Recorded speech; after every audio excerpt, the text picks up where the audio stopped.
April 2008, DV Action Limited was commissioned by the Vine Conference to make a short film. What follows is an extract from it. You can never get bored of a place because it's always different. And have you been feeling like this for a while about the countryside? Oh yes. Years. Years and years and years. I think it's that connection when you're young, playing outside in the woods, everything like that. That's what really inspires you and Really keeps you. But you need to keep refreshing it. I mean, you spend a lot of time sitting at the computer, and you need to get out and inspire yourself again. You know. Excellent. What Vine is really about to me, why I got involved in helping getting it off the ground, was a belief that we need to try to reconnect people with that which inspires them to do what they're doing. Why did they get involved in nature conservation work in the first place? Right. So it's revisiting. It's an acknowledgement of that, and saying that spark is really, really important. That's the thing that inspires most people into doing what they're doing. Right. And they need to find a way of being able to share that amongst themselves. Right. And with other people, with the public, Right. rather than it all getting sort of covered up in bureaucracy and scientific terminology and everything else. It's about, we actually react to these places emotionally. Throughout my career as an ecologist, which is now no longer, I felt like I was fighting against a losing battle against the tide. Right. I remember vividly in 1981 when the Wildlife and Countryside Act was passed, and I felt a huge sense of relief that actually this destruction of all that was enormously valuable to me in the countryside was actually going to stop. And it hasn't. It hasn't. It hasn't. And I feel a deep despair about what's going on. And I don't see that we're making any impact on actually changing it. That's sad. So we're doing wonderful things in places like this. Yes. But, so there are some bright spots. Oh yes. Yeah. Oh absolutely. Yeah.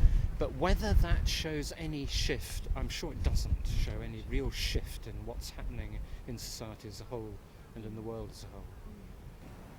It's a place where you can recover from things. You can go out, and it's a different time scale from being in the city and being at work. I don't know, it's just a place we have to get out to. So it makes you see things differently, or? I think it stops you from thinking too much. You kind of relax into it, or you just you can just be when you're out in nature. You don't have to think about all the things that are cramming in your mind all the time. So it's an escape. It's not so much an escape as a return.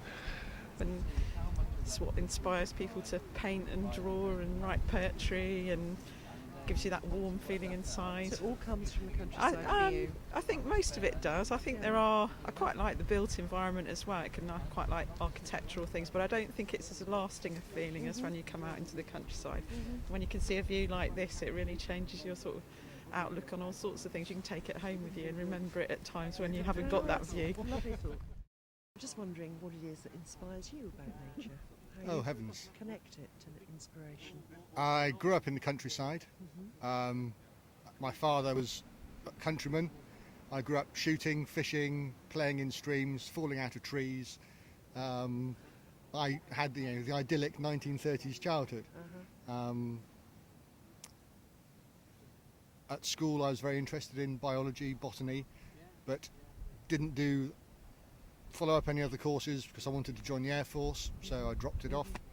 And now, 25 years later, I find I'm working in the field and doing a job that I should have been doing 25 years ago. And it's all come back to you? It's all come back to me. Yeah, it never went away. I just did, paths in your life, do this or do that, and it's taken me a bit of a time to come around to where I want to be. I've been campaigning all my life for landscape and for access. And I find it's this sort of holistic approach of being able to go into the countryside, to be with nature on sort of an equal basis, and then to come back and to say, that's been real quality of life. And it's that quality of life that, without having to collect anything, harm anything, buy anything, it's just being in what would have been probably our ancestors' normal way of being. And I somehow get some personal satisfaction from appreciating what nature has to offer, and hopefully when I take pictures and think about things and try and write things, that it translates into an inspiration in that respect. We're wondering what it is in the countryside, in landscape, that inspires you. Everything. Everything. In a short answer. Mm-hmm. When I'm out in the countryside, it's just everything that's around me. The sound of the wind in the trees, the smells, the feel of the gravel under your feet, the animals and birds and plants that I see as I go around, and just being out here. It's just everything.